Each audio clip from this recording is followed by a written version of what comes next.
Hello guys, my name is Destiny Praise. I'm a portrait and a product photographer. I'm also a student of Ahmadu Bello University. I based in Abuja, Nigeria. And yeah, well, today is not about me. Today is about an amazing person. Today is about an amazing personality in the room, and I'll allow him introduce himself. We have no other person but Damani himself. Hello, guys. Good whatever is in your time. My name is Chiagoze Damian, but you guys know me as Damani. Yeah, you can call me Damani himself, just like you said. And I happen to be a portrait, lifestyle, fashion, and above all, a wedding photographer.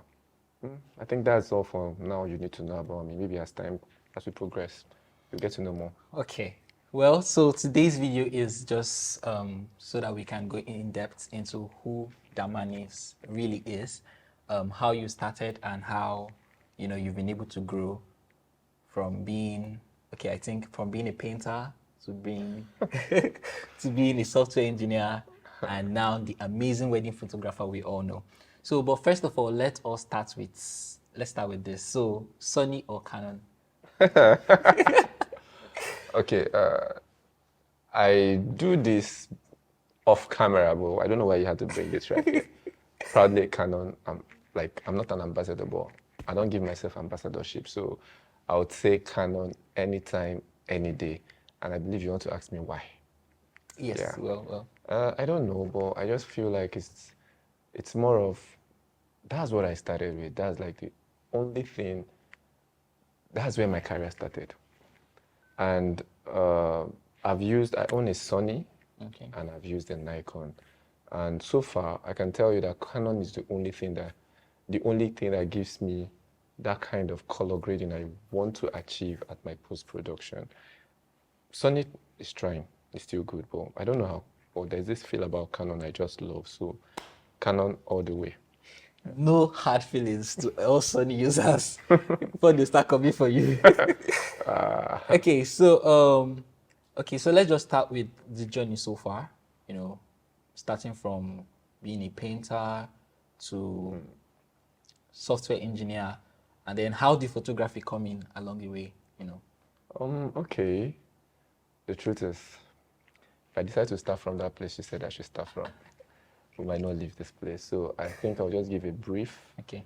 from there, and then maybe what made me choose photography. Because to be honest with you, growing up, I never saw myself as a photographer. Like, I literally never saw myself as a photographer till I graduated, till life was about to show me, okay, what do you have for me? So that was when photography was more like an escape plan. Like, okay, painting was, I got an admission in Unizik and I needed to survive. So that was why I found myself painting. Then the software engineering was what I did as, okay, how did I become a software engineer? When I came out of secondary school, I remember my mom, I came out with my younger sister, and I remember them saying that it's just one person that has to go for computer classes and the other person have to learn a trade.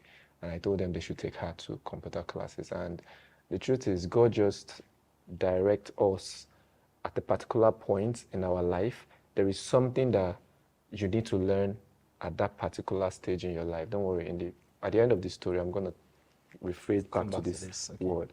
So the plan was to go and learn how to repair computer. And I got there, and my boss, as at then, happened to also download music, snap passports. So I learned all those ones also, and I served him for over 6 years. Wow. Yeah, with no payment. I literally, anybody that know me then would tell you that I was literally trekking from, if you know, under bridge, Ablado, I trek from there to Agric every day, going and coming, just to save the 200 naira they do give me for transport fare. So, and I did that for 6 years. I think I did for the first 2 years. Then I got admission into Unizik. When I went into school, I stayed for my 100 level, and to be honest, book no gree enter my head. So, and I had to just go back to, I just told myself the truth. You staying in this school, like, I mean, I didn't have the money then. Yes, money was part of the plan, but the truth is, if I was ready to learn, I think I would have pushed harder to remain in school. Yeah. But I was not just the whole of It year wasn't one. just I what. can I can count how many times I went to classes. So I just tell people that I use it as an excuse that there was no money. Yes, there was no money, but like I said, if I was ready to learn, Yeah. I would have gone. Made more I would have efforts. looked for the money. So I went back to serve my boss, and I stayed for extra 4 years before someone just walked up to me and they were like, "You know, you could actually just start from a shop, downloading music stuff. So you're good with configuring phones." And I bought the idea. That was where I went to from there. I became a guider in MMM. I'm not supposed to be saying this in front of the camera, but when MMM left, now this is how I became a photographer.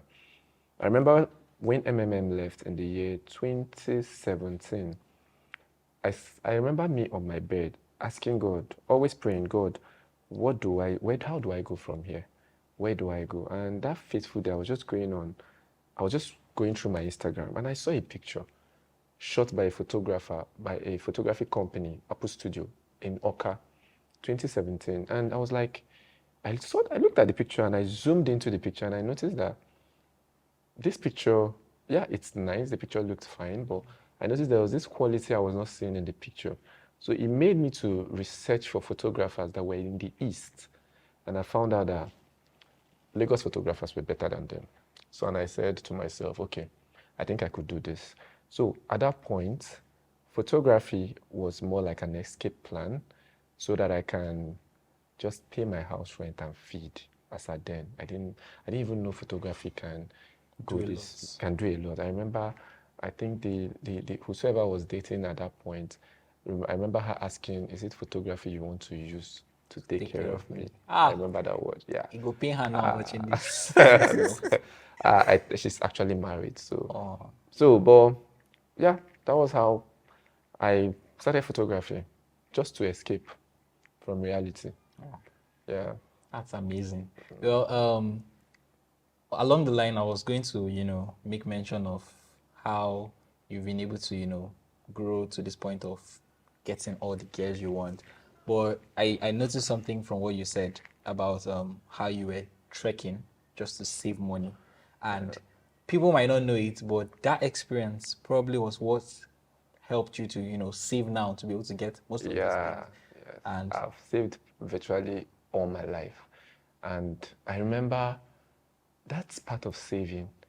It was my grandmother because I schooled in CIC Enugu from my SS1 to SS3. So I spent more time with my grandma.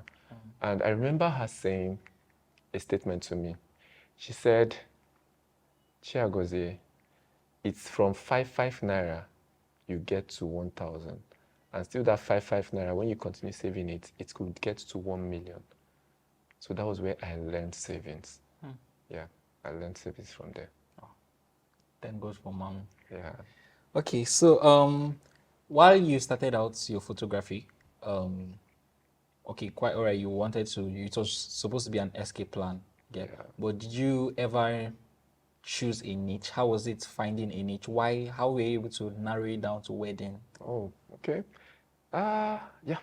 So at that point in my life, when I started photography, okay, when I made my inquiries to God who made me, I have my list for what I wanted to buy that period, still saved in my phone. And in that list, you should see Nikon 7100. It was the dealer I went to buy the Nikon from. And he asked me a question. "What do you want to use the camera for?" I said, "Video and pictures."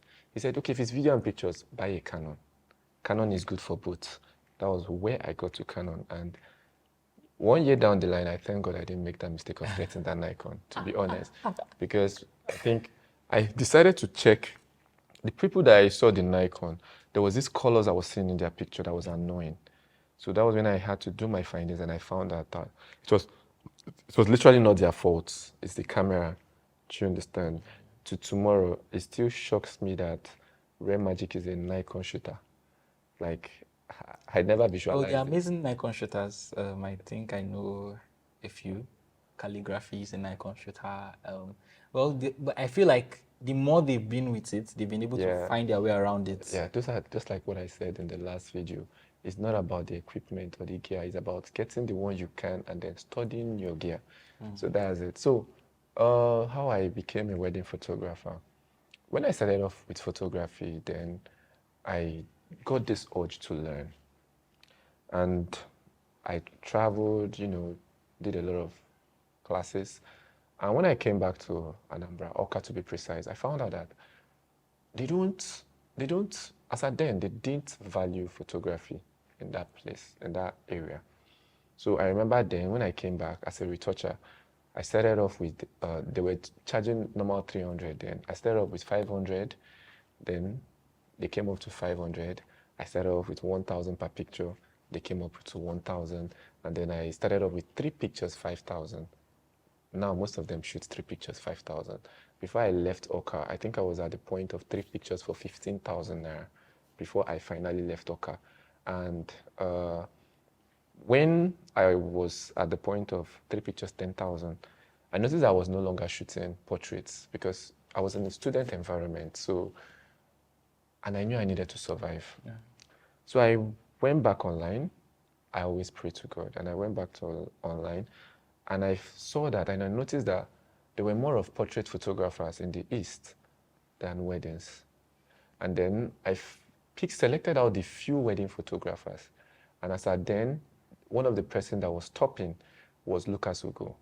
And I decided to ask myself, what made Lucas an exception in wedding photography in the Southeast? And I noticed it was his style, his color gradients. And that was when I decided to search out for wedding photographers outside Anambra State. And then I came across the likes of Bedge, Photos by Rim. These are my two and would always be my two mentors. Yeah. I remember someone sending me the last picture that Photos by Rim shot through a ring today. He posted that picture today. Wow, so someone sent that picture to me and I was like, wow, that's my mentor.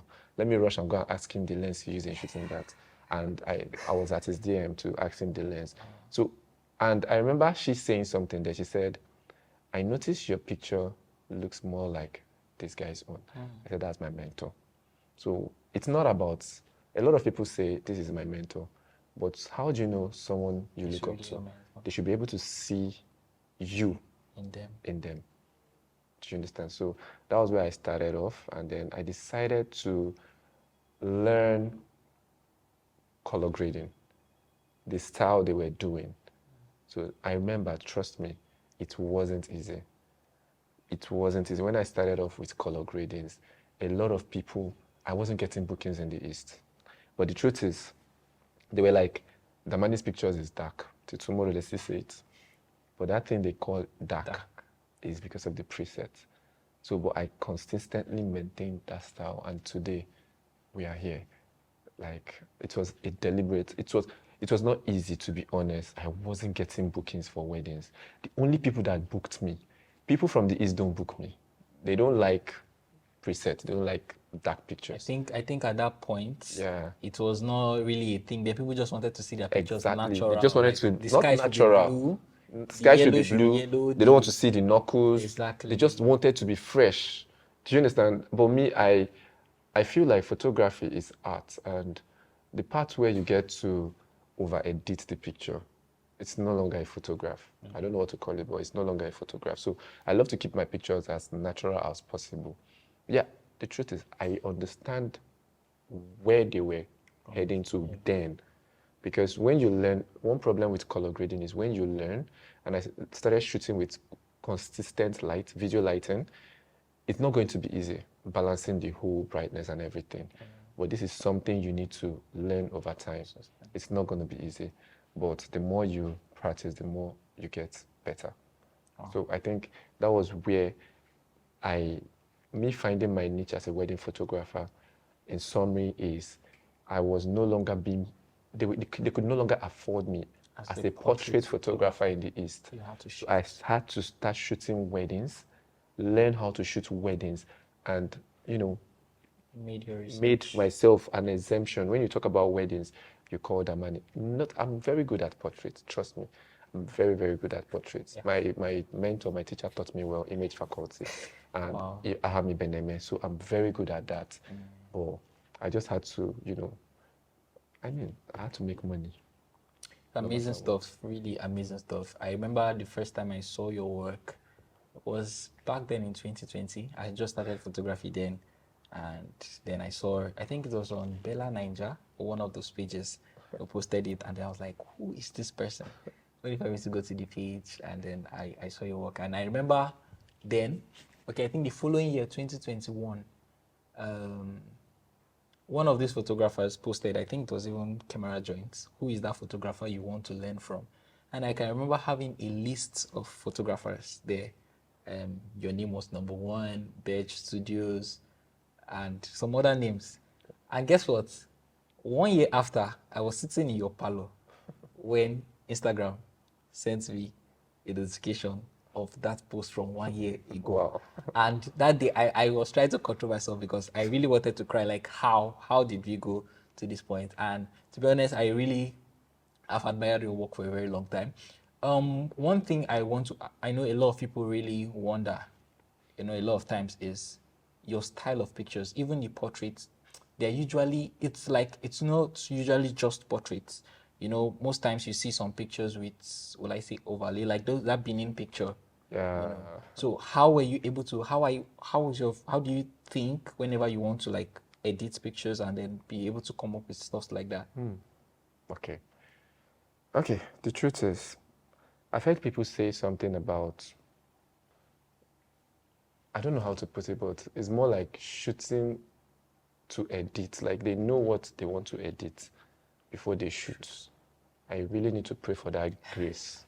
Because me, I'm this kind of person that I take the best picture I can at that point in my camera. But when it comes to editing, I first of all put the pictures in my front and I sit down and stare at them for sometimes 10 minutes.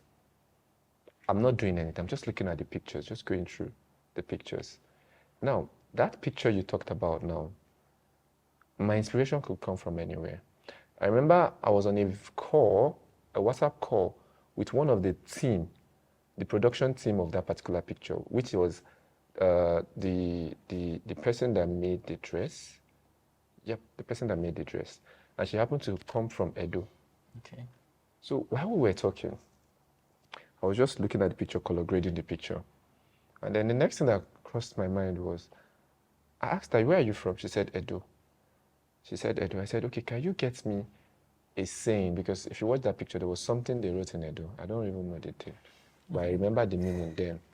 So we just went together, searched online, and then I told her to get me a quote about culture in Edo. So we went online and we checked for one. They were also showing us the meaning. So before I picked that particular one you're talking of. And then when I wrote that there, I needed something to make the picture look like it's culture. Like let them know that it's talking about culture. So that was when I searched for art, Edo art on Google. And then I saw a lot of those particular statues there. And then I picked that particular one and, got dropped it on the background and just changed the overlay. That was how I was able to get that. So what do I mean? What do I have to say? I just walk as the Spirit leads. Like, as the Spirit leads and one thing I do every time before I start editing is I just pray. Once I sit on my seat at the back, I sit down there and I just say short prayer. Most times people think when you say pray, you have to do vigil. No. I can say a prayer like, Lord Jesus, thank you for today. As I'm about to start this work, I start in the name of Jesus. Walk through me. And that's how short it could be. And then play music. You just find yourself doing things. Yeah, doing amazing things.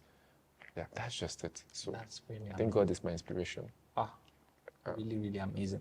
I know that this will help a lot of people because I'm very, very sure, even when you had the class on WhatsApp, trying to, I think it was an editing class, the retouching class and everything. And most of the pictures, most of the questions that were coming were just about, how do you achieve this? How do you achieve that? And it's really beautiful to watch how everything has gone from there. Okay, so growing up as a photographer, when you finally decided to go into photography and this was what you wanted to do, how were you able to deal with that pressure from home, like for your parents? How were they able to take it? Um, okay. When you say pressure from home, parents, I never got any pressure from home because I think at the age of 17, that was when I left my parents' house. I started hustling. That was when at that time I entered street. You understand? So I left my parents' house. I was staying with a friend and his parents.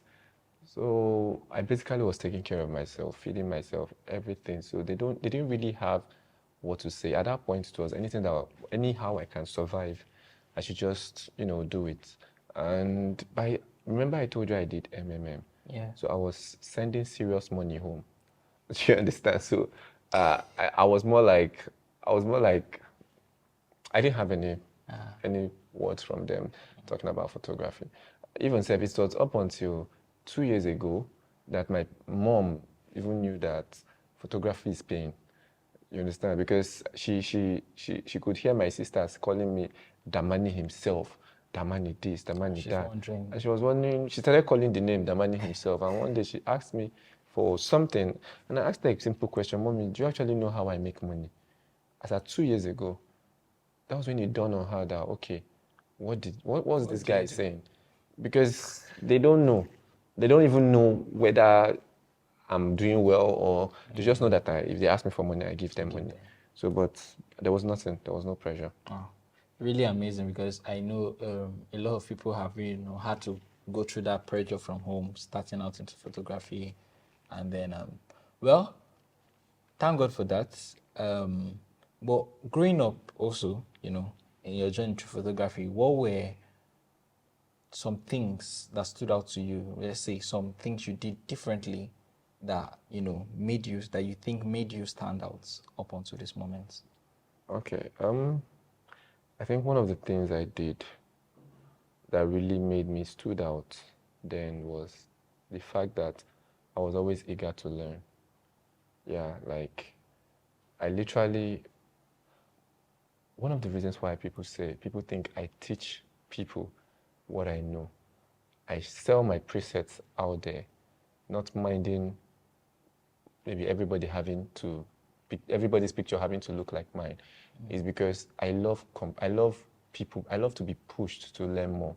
So if I'm not giving out my knowledge, it will make me feel like I'm on top. But when I give out the knowledge, it makes me strive to go higher. So what I did then was in the East were comfortable where they were.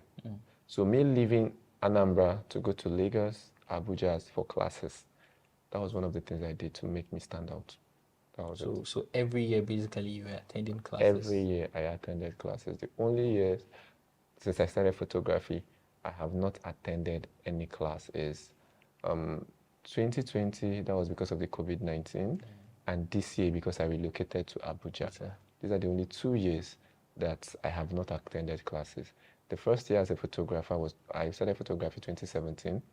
2018 I went to image faculty. 2019 I went for Ahami Beneme. 2020 the COVID. 2021 I went for a video masterclass in Enugu with Promise Charles. And then 2022 I was at Page Masterclass. Yes. Really amazing. Really, really amazing. Well, going for all these different classes, how has it been able to shape your photography? Like, were you able to, different people, all these different people have their different perception of what they believe. How were you able to, let's say for instance, going for a class this year and then you're learning that, okay, do this way, do this way, and then you're going for another different class and then you're hearing, oh, don't do this that way, do it this way instead. How are you able to balance all of this? And then Okay. I think first of all, the way you go for classes, just have it in your mind that you don't know anything. You're going to go and learn everything afresh. But at the same time, you need to know the person in charge of the class and know what you're going there to learn. Take, for instance, image faculty did a 3 days class, but the only thing I know I picked from image faculty's class is retouching, frequency separation, how it works. That was the only thing I learned from image faculty's class. Then for Aham's class, I remember when I asked image faculty, then, sir, please, what about color grading? He said, color grading is, there's nothing like color grading, learning color grading. Color grading is just how you see colors. That's all. He said, if the color is pleasing to your eyes, then you're good to go. So, but for Aham's class, when I got, because I was sponsored for the class by image faculty.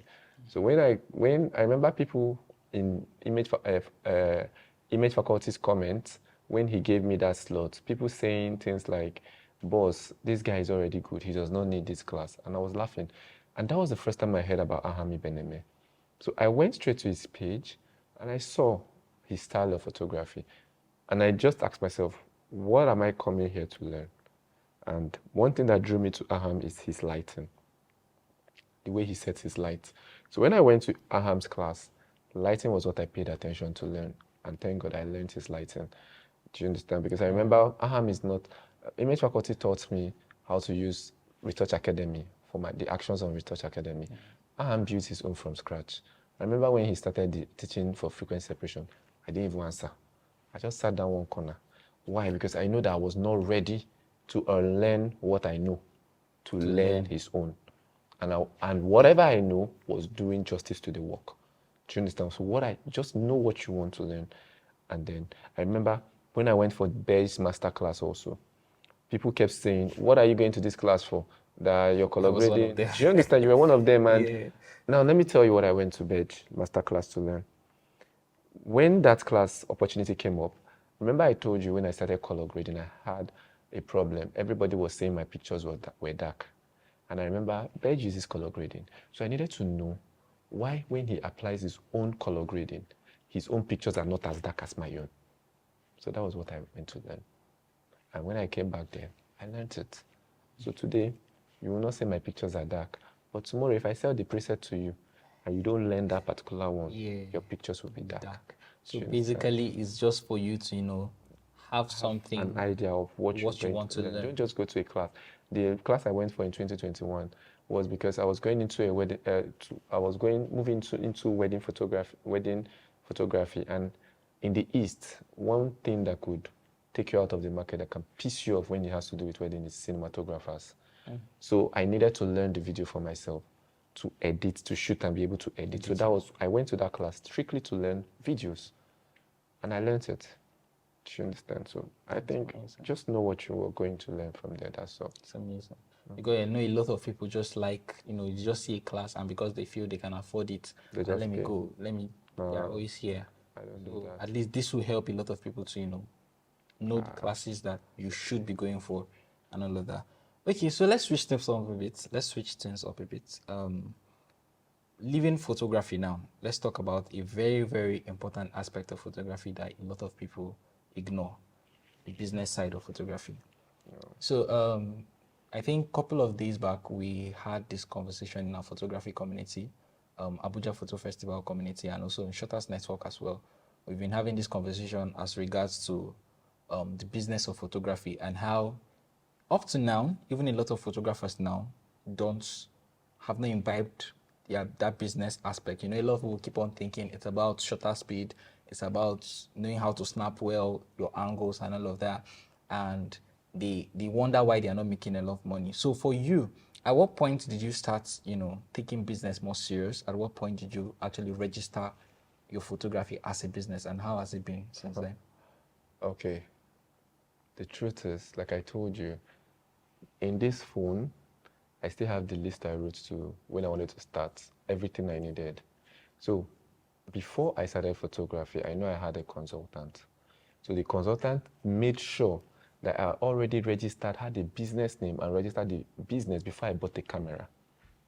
So I registered my photography name before I owned my first camera. Wow. Yes, so that's it. But like I said, I was doing photography just to make money to feed at that point. And when did I know that photography, you could make money from photography? It was when I started seeing the likes, other photographers that are successful.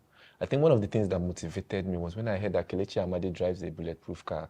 I don't know how true that is, but that was one thing that motivated me to start the business aspect of photography, knowing that, I mean, you could. And then another thing that motivated me was when I saw the video Bej posted of that wedding he had in Maiduguri of the daughter of the Indian Amin, and when they took a private jet to carry him and his team.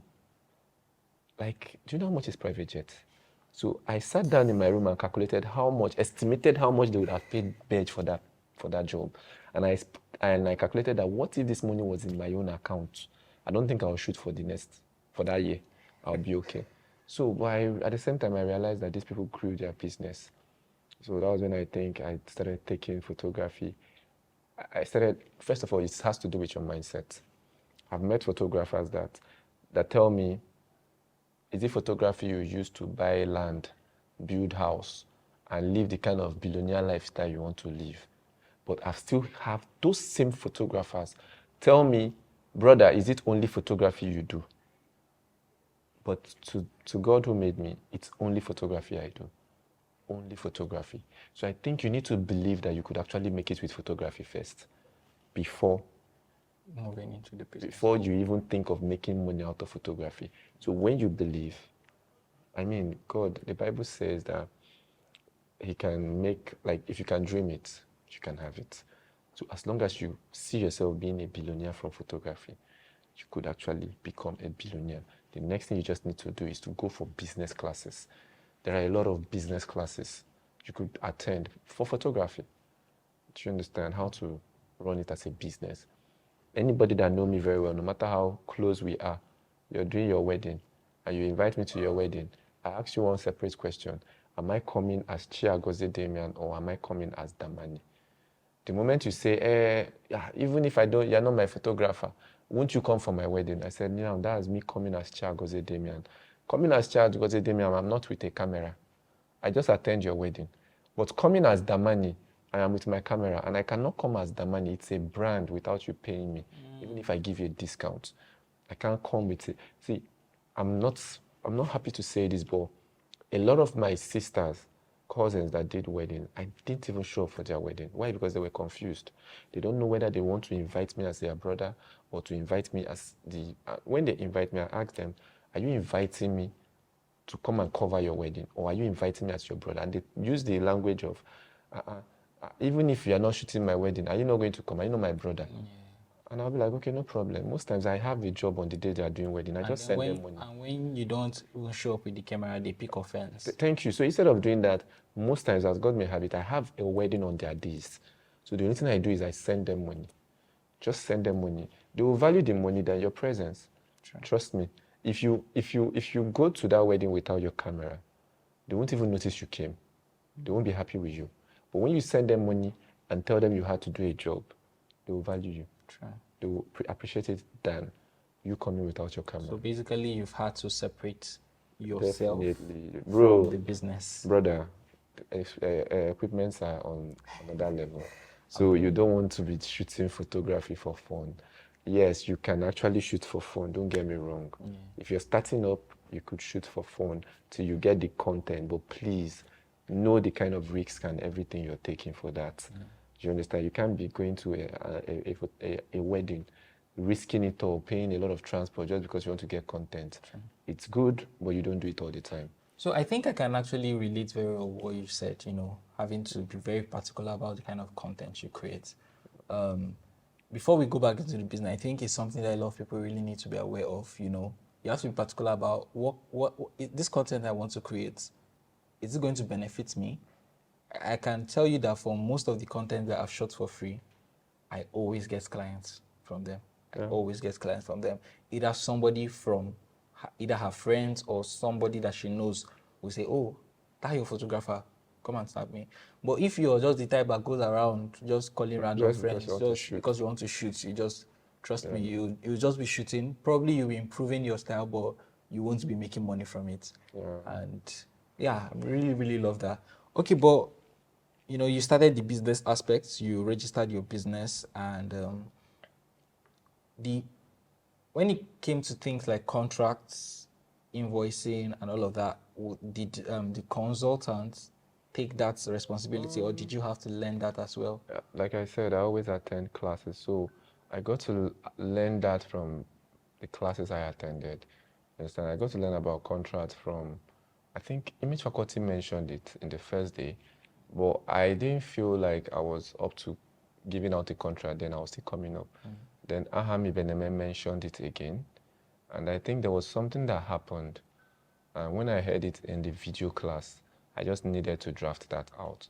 And even when I draft my contract out, I remember I had my contract in my phone for more than 1 year. I was not sending it to people Yeah, you're not because used of to my it. terms and conditions. Not about not being used to it. My terms and conditions states that you pay me 20% to book the date and then balance 2 weeks before your event at most. Do you understand? So, and people would say, why would I pay you all the money before you deliver my job? So, but still, I now had to remember that. I now had to remember that the decorator that did the decoration at the event, did you pay him 50% before he mounted the decoration? No, you gave him his money complete before he could decorate your hall. The people that served you the food, you paid them their money complete. The DJ that came to play the music, his money was paid complete. So why is it that the photographer that have to save the memories of all these things needs to be owed until he delivers before you pay? So I believe it's just like building your brand. Yeah. So now, strictly, I send my contracts out. So now the only thing I do is, even if I want to, negotiate for that particular aspect, I tell you that, yes, I can shoot your wedding, and then you pay me my balance before delivery, after the job. I could permit you. Maybe you're scared of, you've not seen the person you're sending your 100%. But once you see me, the moment I off my camera for that wedding, my balance is being sent to me. That's the highest I can go. Do you understand? So I think just contract saves a lot. There are a lot of clients my contract have saved me from. Anyway, with time you will understand. When you start getting to that point, you work with clients. Yeah, there are different kinds of clients. Okay. There are people that no matter how good you are, they just like you will just have They'll you frustrate you. can't just see, no matter how they try, it's just them. They are nice people, but you just find yourself having issues with them. So most times it's my client, my contract that is my escape plan. Do you understand? So there was a client I had. My problem with her was she said she wanted me to edit a video. I kept making corrections in that video more than 3 times. More than 3 times I was correcting that video. So at some point I was like, sorry ma, I can't keep doing this. Why? Because even my contract states that Damanis Media have the right to edit the job to their current style. So the first one was my current style. The second one was what you said I should do. Me trying to do what you said I should do. Yeah. The third one was me trying to do what you said I should do. And I've tried. Do you understand? So as long as they accepted that particular point, and the truth is, before my content could reach the client, it means that it has passed through my desk. Do you understand? Before it reaches the client. So that's just it. That's really amazing, because I've had to face challenges as well. Last year, by force, I had to learn and incorporate it myself. I had this client, I went to go and shoot, and then it was a very small event, just him and his babe and stuff like that. So, and after that whole scenario, he insisted he wanted to select the pictures himself, and I watermarked the pictures and sent to him. And then he made his statement. He was like, "This one that you're watermarking these pictures, am I not supposed to get all the pictures?" I was like, "No, sir, it was not part of our agreement." I outrightly outlined all the things I was supposed to give him, the edited pictures and everything there. In fact, I can remember even adding 20 unedited pictures to it. But now the mistake I made was that I did not make it in an invoice or a contract. I only sent it as a WhatsApp message. And then that was how this guy started. "You're not going to use my head. I've worked with a lot of photographers. I hired you, so by right it belongs to me. I'm going to call my lawyer. I'm going to sue you. This guy went to go and make research about me from where I work to where I live to the people I've related with. In fact, I was even scared because like, how did he know all this So let me information? tell you the truth. Let me tell you the truth. Yeah. It's funny, but clients know what they do. You see that guy? I don't know who the person is, but the truth is, if he was working with Bedge, he would never threaten Bedge like that. So they know when you're coming up, and they know they just want to get you scared. Yeah. I don't like troubles, but the truth is, if a client should meet me and say that, first of all, I'm one person that you can't have an issue with giving all the photos. Because I ask people, I mean, why do you keep the photos? I give them the photos. What's come to us, reduce it to the lowest quality. They can't frame it. Let them just have it in their phone. At least that would save your neck. Do you understand? But when a client starts threatening like that, I mean, the last client threatened me. He said he's going to take me to court. He's going to do this. And when he was done, do you know the only thing I said to him? I said, sir, it's fine. Anywhere you call me, I would answer you. That's my response to any of them. Why? Because I know I did my job. I did the job I was paid for. So I just tell you, anywhere you call me, I would answer you. Take me anywhere. You don't, lawyer, call lawyer. Let me be, even themselves, they are scared to go to that court. Just do your job. And I don't know why. We need to address that particular part. I know how many of my boys then in the East would call me and say that their client is threatening to take them to. Do you know what I tell them? Just tell them that your boss, most times it's about refund. A lot of people had that, a lot of my boys had that issue during the COVID. Their clients were like, we are not doing the wedding again, we need a refund. And I told them, tell them you can't refund. They say, why can't you refund? I told them, see, tell them that your boss, you've paid your boss for the job and he said he will not do a refund. I like buying those kind of cases, not because I like trouble, but because I know that when they investigate you, they know that this person is just coming up. But when you get me involved and they come to my page, they'll know that I don't know the lawyer they have, but trust me, you don't want me to bring in my lawyer. No, you don't want me to bring in my lawyer. Trust me. We meet.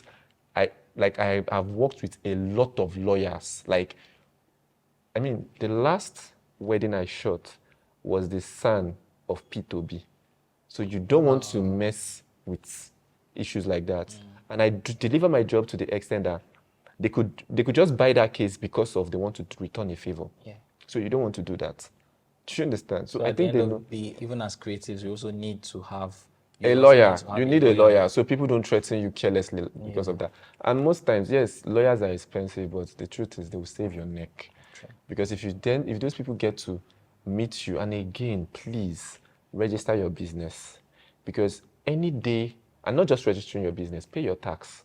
Because any day you're being brought to court, They go open the your book. first question they will ask you is your business registered? You tell them yes. The next question that follows is, can I see your tax clearance? And you don't have that. See, whether you are right or you are right, you're going in for it. Do you understand? The whole thing will just turn. So please, pay your tax, register your business. Most times we don't do it because we are good Nigerians. Nigeria is doing us, but we just do it because of tomorrow. Do you understand? If you don't have a registered business, you can never, a lot of us pray for NGO jobs. They can never give you a job when you don't have a contract, a registered business, and you are not paying your tax. Those guys will never give you a job, except if you go through the backyard. And if you end up working for those people, someone collected the money and they gave you the job. Yes. Someone has the money. You didn't collect the money. Job. Do you understand? True. I've worked for NGOs that I was being paid, it was a 9 days job, I was being paid 30,000 per day. At the end of the day, I think they were giving me about 300 and something thousand, but the person, 20,000 per day, that was what I was being paid. But the person that took that job collected 60,000 per day. Do you understand? So stuff like this.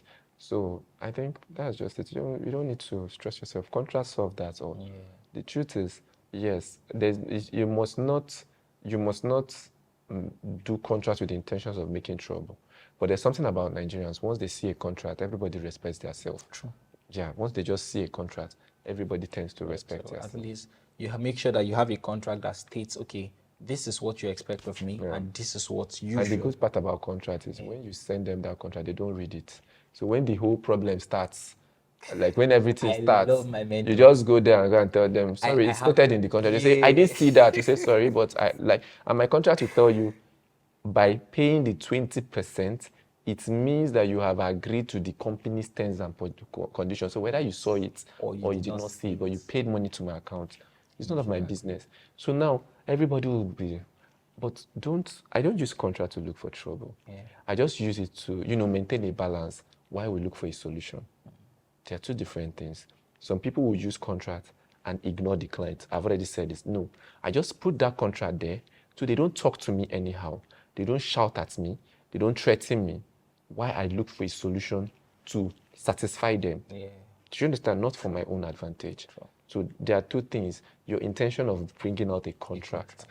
Do you understand? True. So that's just it. I really, that what you said, my mentor always tell you that, when they say, but we didn't see that, you say, check the bottom. He likes to keep the most juicy part at the bottom because he knows you will never reach there. Like, you don't He even, knows you will whether never you keep reach it at the up or the only thing they just want to see is payment plan. And that's the first thing I dropped, how my payment plan. So once they just see 60%, so they forget about just part whole about the thing. rest. And Me, I'm someone that I don't read contracts to. But one thing there is, if you send me a contract, if you want to give me a job and you send me a contract, I can't just sign it. I will never read it. Let me be honest with you. But you I give would it to never your read it. lawyer. But I'll send it to my lawyer, my junior sisters, 3. I'll send it to 4 people, and then my girlfriend. 5 people would read the contract, and everybody would tell me What the they parts they are not comfortable with, and I get back to you. I would never read it myself. I just share the contract to at least 5 people. These 5 people, my lawyer reads his own. My siblings, my 3 sisters, they read for me, and then my girlfriend reads. That's 5 people. all those guys that like signing contract anyhow, like signing deals with NGOs, they just give you paper because you get 1 million. Just sign it. Seriously, you guys really need to take this serious because I remember I think somebody made a content about this, about who owns the right to a picture after that picture has been taken. Okay. And there have been a lot of controversies around that question. Somebody will say it's the person because the client paid for the picture, and that person will say no, it's the photographer. Well, I think I confirmed legally that it's actually the photographer. You own every right to every work you take. Okay, now, when you have to do with that part, Yeah. the truth is, it's stated in my contract that I have every right. In my contract, it's stated there. But another thing you need to know is, Nigerians, if we decide to go deep into copyright, whether the sue photo, people. all of us are going in for it. Because for every picture, if you want to start doing copyright, you need to copyright every single picture. There's an amount you pay for every single picture you think is your right. Every single picture. Like you pay a particular amount to own the copyright. But the normal one we do is, after stating it in your contract, if you go to your camera, there is this thing they call copyright. Yeah. So I actually filled that and made it my name. You see the copyright. It shows that I was the person that shot that picture. It was shot with my camera that I paid for. Do you understand? So that's another thing. When they start checking all those things, those little things matter. I mean, if it didn't matter, why would they put it in the camera? True. Actually, that like, True. why would they True. put? It's just we copyright? Nigerians It's we that Nigerians that don't have not pay, taken that part of we've it not taken it seriously. seriously. True. Once you activate that, you can come outside and say you own the copyright to your pictures, because it's actually that picture, if they go to check the details of the picture, you will see it stated there, copyright Damanis photography. It's on all my cameras, all. So I legally own the copyright to all my pictures. So, and it's stated in my contract that if you don't want me to watermark or own my copyright, you pay me 40% of whatever I charge you. Once you pay me that money, 40%. I dash you the picture. You won't even see my logo. You remove the copyright from I will remove it. It's none of my business. You won't see me. Once I won't post the picture You too. not say you should go and use Sure, 40% too. That's like what That's mine. Yes. So you can't. Everybody have stage by stage. Yeah. Do you understand? That's my. If you feel like you've gotten to the part of 100%, you can do 100%. Yes, people even do more than that. People Actually, do. because Some copyright people- is actually more More expensive expensive than the so whole it shoot depends on itself. what you're doing. Like some people would ask me, if you snap, like I told you, I don't have a problem with raw pictures. I reduce the Pictures. I reduce the quality to the lowest quality. So, but some people ask me for raw pictures. You don't want to know how much I'll use to give you a raw picture. Like I can bill you ×3 of the money you paid me. Why? Because I know that that picture is not going to be mine again. Yes. You're definitely going to give it to another photographer. That after the photographer is done, he might probably still put his watermark. So you're paying me for the experience. And you don't want to go through that whole stress of, court case, this and that. I'll never take you to court. Actually. No, I avoid that. Court. I don't even have money to go to court. Like, what? Yes. Is it the small money I'm managing? Small money where we the manage, we fit see if we go fit be big boy. I'll come carry and go dash. You know how much is to pay lawyer for one day? No, we don't pray for stuff like that. Yeah. And I don't think by God's grace I will never go to court because of photography. Instead of me to go to court, I'd rather refund the client back all their money. I'd rather refund the client back all the money they paid me and hold on to my pictures if they're not satisfied. Yes, that's it. I can never go to court. Never. Oh, this has really, really been so insightful. I'm very sure that a lot of people have learned so much from this. But before we end this, I would just like to ask you this question. If you could do one thing differently when you started out, what would that be? Like if there was one thing you could change or one decision you made that you could, what would that be? Okay, this is much. The truth is I had this, I knew you were going to ask this question. I had it in my head, but I forgot it. But one of the things I know that if I could do differently, I would change was the fact of buying equipment because I saw them with a photographer. Yes. Today I own a lot of equipment that I have never brought out. I own a lot of soft boxes that when I look, can we break them out when I look at them, I'll be like, okay, what am I doing with this? What's this doing here? Like, you ask yourself questions like that. So I literally bought a lot of equipment out of what people were saying. Don't get me wrong. If I had an idea, if I had made my research on cameras, I don't think I'll be using an R5 because it was upon I bought an R6.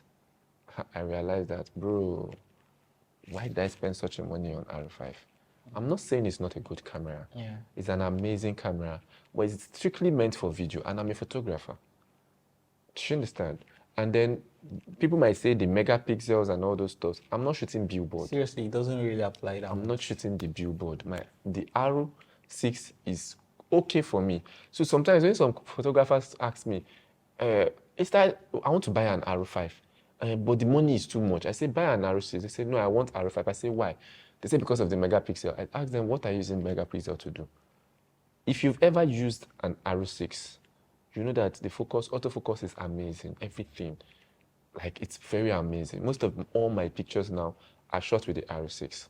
Do you understand? So, it's not equipment, buying equipment. We just buy because this person is buying.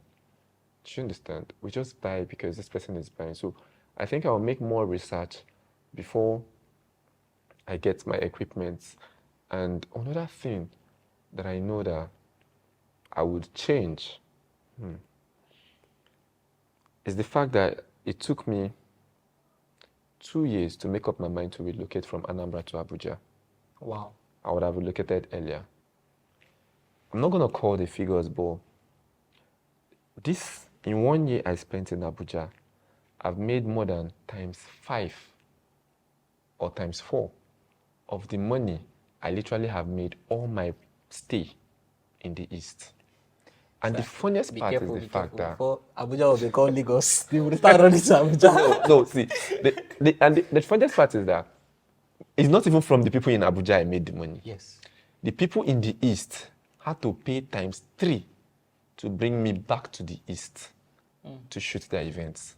Because it was more like you were among them, but they did not see your words. They did not see your words. So when I got to Abuja, they started looking. First of all, they want to hear that, oh, we flew in Damani to shoot our job. Do you understand? Like, Damani. Igbo men and doings. They just want to do doings. Do you understand? So, but that aside, moving into Abuja changed my perspective differently. in photography, I realized that, see, I was not even doing business in photography. Even this business I think I'm doing now, people that know me very well will tell you, I don't do business. Why? Because I'm this kind of person, I have feelings. Yeah. So a lot of people look at my page and feel that I'm expensive. Like I remember a client wanting to book me. I was talking to the lady. So at some point I told her, sorry, I'm booked up for this day. She said, okay, can I refer her to someone? I said, you can use Easy Lens. He was one of my boys. And she said, Easy? No, that I cannot book Easy. He's very expensive. And I asked the question. I said, so you could ask me for my price list, but you can't ask Easy for his price list. He said, yes, that Easy is very expensive. And it dawned on me that, okay, for them to think my boy is more expensive than me, it shows that I'm not even expensive. Do you understand? So a lot of people judge with what they see on your platform. I'm not that expensive. Trust me, I'm affordably expensive for the kind of work I deliver. The expensive is still there. The expensive is still there. No, it must be there. I'm affordably expensive, but the truth is, then in the East, I could beg for, please, okay, let's do 400K to shoot a wedding. 400K, video and pictures. And they will tell me, it's still too much. So at the end, you might see me doing 400, 350, 500. If you hammer 700K, you don't blow. You understand? But now, I noticed that they can pay a whole lot times 2 just to have me come back. And when they're paying, they'll even be willing to pay the flight tickets going and coming. So a king, it's true that a king is not appreciated where he is. Yeah. But I'm getting to that point now whereby very soon, I will no longer be chanced to even travel down to the East anymore. They will have to, anybody that wants me to shoot their event in the East will have to settle for my team package. It's going to strictly be my team to cover it. Me, I won't be traveling down to the East anymore, because why did I say I regret not moving to Abuja early? I found out that in Abuja here, they know the value of photography. So when I even tell them my price, they know I'm cheap. Yes. They don't even price me. They pay me that. But now, you might feel I'm cheap. I want to just talk about something separately. You might feel I'm cheap, but deep inside me, I know I am charging you my worth. Do you get? Yeah. People say they want to increase their price. And I tell them, have you invested in yourself before you increase your price? One of the reasons why my price didn't really increase this period is because I didn't really go for classes. So what was I increasing for? That I'm increasing in January is because anyone that know me will know that I took up this year and made a huge investment in my gadgets. So that is why I'm increasing my price. So you don't just wake up and say fuel has increased. You are increasing your price. No, it's not making sense. Yes, the economy matters a lot, but fuel increase, everything, dollar is increasing. Yeah. Does that mean that you are increasing from 500K to 1 million? I mean, the people that you're literally increasing your price for, most of them are government workers. They did not even increase their salary. True. So let's be, sometimes, not even sympathetic, let's be our brother's keeper. Now we follow they do Nigeria. Seriously. We are part of the people doing, some people just increased price this year before the fuel went up. And the moment fuel went up, they increased again. Just see an excuse. We're still trying to breathe with the one they increased. The moment dollar went up, now you don't want to touch them. And I noticed recently now that a lot of people don't even take pictures again. You literally see people just snapping phone pictures on their birthdays. That is because there is no reason to pay that photographer all those money they are calling. Because when you look at the picture, you find out that your friend that paid them 100K and they're charging you 300K is the same thing that he shot for your friend, paying you 100K that he's still shooting for you. So why are you paying them that picture? You don't just increase price. What extra value are you giving? What extra value are you still giving? Are you giving? Do you understand? Why should I pay you this money? Everything, the situation of the country is very hard. So you need to have a valid reason why someone should pay you 1 million naira for your wedding. It's not about paying 1 million naira. It's not about paying. Okay, just like you were saying, I'll pay you 1 million naira and then you'll now be telling me I'll select only 6 pictures. Why? Or I'll select just 250 pictures. Why? But meanwhile, in the wedding, you shot over 3,000 pictures. So what happens to you giving them all those 3,000 pictures and then telling them to select maybe 250 or 300 that you end up retouching? Do you understand? Give them a reason to feel their money. Yeah. That's why I said I can never have issues with my clients. Money can never be my issue. First of all, if you love photography, and again, it's not by how much you charge that you use in buying equipment, though. It's Actually, not by a lot how of much people you feel charge. like if you charge this one person 1 million, no, No, it's not by charging 1 million. Let me tell you the truth about my equipment.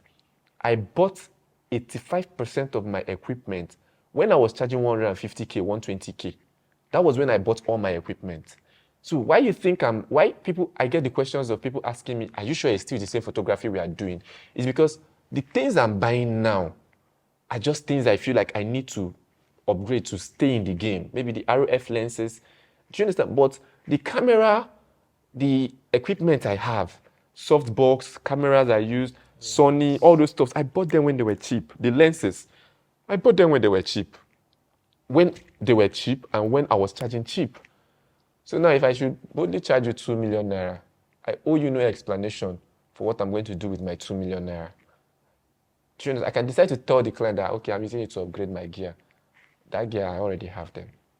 Do you understand? Okay, why I brought up this topic about how much you charge and how you fix your equipment is because people feel it's until they charge 1 million before they can buy a camera of 1.5 million. No. Save. Just look for a way and save. It's not easy. One of my boys called me and he asked me a simple question. He said, boss, I really admire the fact you save and you're able to buy your equipment. But the truth is, I charge 70K. So how do I save up and buy those equipment? And I told him, when I started like you, when I was charging that small, I had to fix myself on the salary base. I told him, you shoot weddings every Saturday, right? He said, yes, 70K. So when you shoot weddings every Saturday, 70K times 4 is about 200 and something thousand. Now fix yourself that your salary every month is 50,000 naira. Pay yourself 50,000 naira, then every other money, save it for your equipment. That is how I save. That was how I started, rather. But now, what I do is, if I'm being paid a particular amount, I divide that money into two. One of the money goes into my fixed deposit account that comes out only on December 15th. Then, the other one, I divide it into two again. Then the other one goes out to my rent that comes out February 1st. Then you see the remaining last one. Now that one I had a ball, family problem, anything. And that is why I'm able to take care of everybody around me. Take care of everybody around me. So I remember my friends saying things about when they found out I bought my girl a 13 Pro Max, that's when 13 Pro Max came out new now. So they were like, how would you spend such a money on a woman? Are you mad? Are you this? I mean, first of all, if you love somebody, you could do anything for the person. Yeah. But at the same time, you don't need to be stupid. The money I spent was not even up to 1/10 of the money I make. Do you understand? So it sounded big in your ear because you don't have a savings. But as at when I was buying a phone of 750,000 naira for a girl, I had a savings of over 5 million naira. What am I saying? What did I say? Because that was the same period I rented my house and got my studio. I had enough money in my savings. So it's just me. And remember that as a photographer, you could wake up broke and go to sleep with millions in your account. Actually. So when you have that mindset and when you're good in what you do, you'll not be scared of all those things. But I was able to comfortably get the things I need in my life because I know that I just got the system new and I don't want to tell you how much I got it. Do you understand?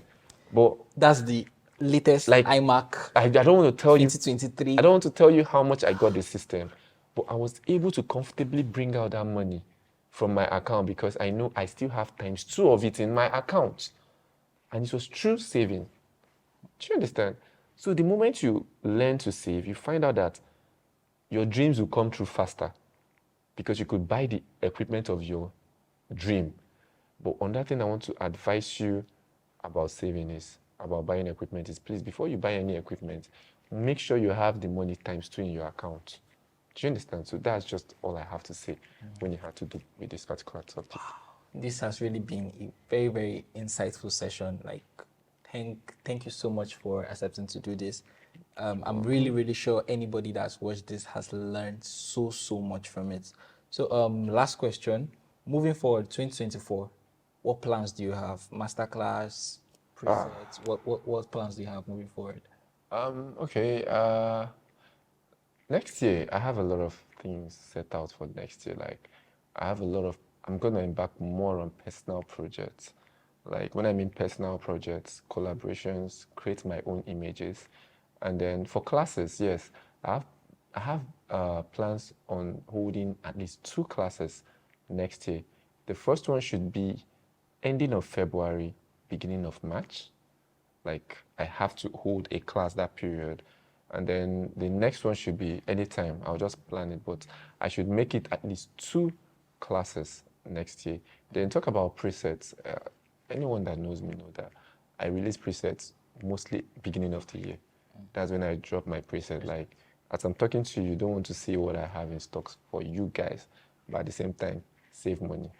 Yeah. Trust me, save. As you're making money this period, I know a lot of photographers are making money this period. Just you should actually save. Save a lot your of those money. classes, I think I've noticed the trend. A lot of master classes happen towards the beginning of the year. The beginning of the year, that's when you have money, funds. And I think I already have the price set out. My master class is going to go for 100,000 naira per student, 100K. I'm not going to put more than that because it's not about the money I'm charging. It's about making it. I mean, people that wants to learn are people who are starting off. Do you understand? So I don't need to make it killing for them. 100,000 is a lot, but at the same time, you need to pay for the knowledge. You don't want to know how much I pay for my classes. Like when I go for classes, you don't want to know how much I pay. Do you understand? But at the same time, I just want a situation whereby, I mean, if you're starting off, you could get someone sponsor you with 100,000 to come for class. For classes. Do you understand? So I'm going to be doing a class February ending March, depending on when I'm free. And then, yes, a preset is going to be coming up beginning of the year, immediately after the season, like second week of January. I should be dropping a preset that all of you who have season jobs should be able to use and achieve a very great look. Yeah, I think I need to even chip in something there. You know, a lot of people really think, why should I buy presets? If you notice, from my photography changed last year, and one thing that helped me level up my photography was because I bought his presets. I think that was about August last year. It was painful to remove 35,000. Like at that moment, I was like asking myself, if my auntie or my mother hear that I removed this amount to buy, they will beat me.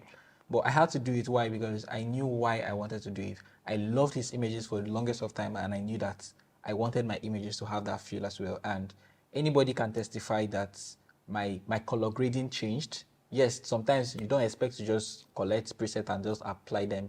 You have to make some few tweaks to it as well. A lot of people have been disturbing me. A lot of people have been disturbing me, like talking about you paid 35,000 for that grade. Do you know that when I decided I wanted to get a style, I wanted to get presets. Funny enough, I was paying in dollars because I was buying from Americans. I remember the first 3 presets I bought, is it 3 or 4? One was $60. The other 3 was $25. And the funniest part is that I didn't get what I want in them. That's the truth. So what you're seeing right now, it's you're seeing someone who has, one of the reasons why my preset is brief is because if you would be honest, I have 5 presets in the pack you bought, but they are literally just like 2 that once you apply, you can literally see my picture on you. Yes. That is DM2 and DM3. Yes. These 2 presets are more of my favorite. That's my everyday preset. Do you understand? Yeah. So I don't give you what I'm not using. That's why it's few and, should I say expensive? It's not really expensive. It's not really expensive actually, because a lot of people actually pay more for all of those things. But basically, the whole idea is you guys should really plan to invest in all of these things. Invest in, please. Nobody should come to my DM. Please, nobody should come to my DM and ask me for giveaway. Invest. I beg una. In fact, as a matter of fact, I think that was one of the things. I think up to today, I've had friends that have Beji smart presets, friends that have those Juniors preset, but I have intentionally refused to collect it from them collect it. Yeah, because I that's told myself that when I am ready, I would buy it. Why? Because I think when we started talking was when I actually bought your preset, and Yeah. look at where I didn't plan for this. I mean, I couldn't have paid 35,000 to be here. Like, so seriously, invest. It shows that you respect. It shows that you respect these photographers. It shows that you respect their work, rather than going to go and collect from somebody for 2K. All those guys, all of you that are doing, repent, please repent. So thank you so much, Mr. Damani, for this amazing opportunity. It was really an honor doing this with you. You're welcome. And we look forward to seeing the amazing stuff you do 2024. And yeah, thank you so much. Really a pleasure. You're welcome. Thank you, sir. Take it. So yeah, thank you so much, guys, for watching. And this was not planned at all, but let's see. Probably tag anybody you want to do this, you want us to do this with, and we'll see if we can get this done more often, maybe 2024. Let's see how many contents like this we're able to put up to help you guys learn, to help you guys be inspired. And yeah, look forward to seeing you again. I don't know if this is going to be on YouTube, but do like, share, and subscribe. And yes, thank you so much. Yeah, thank you.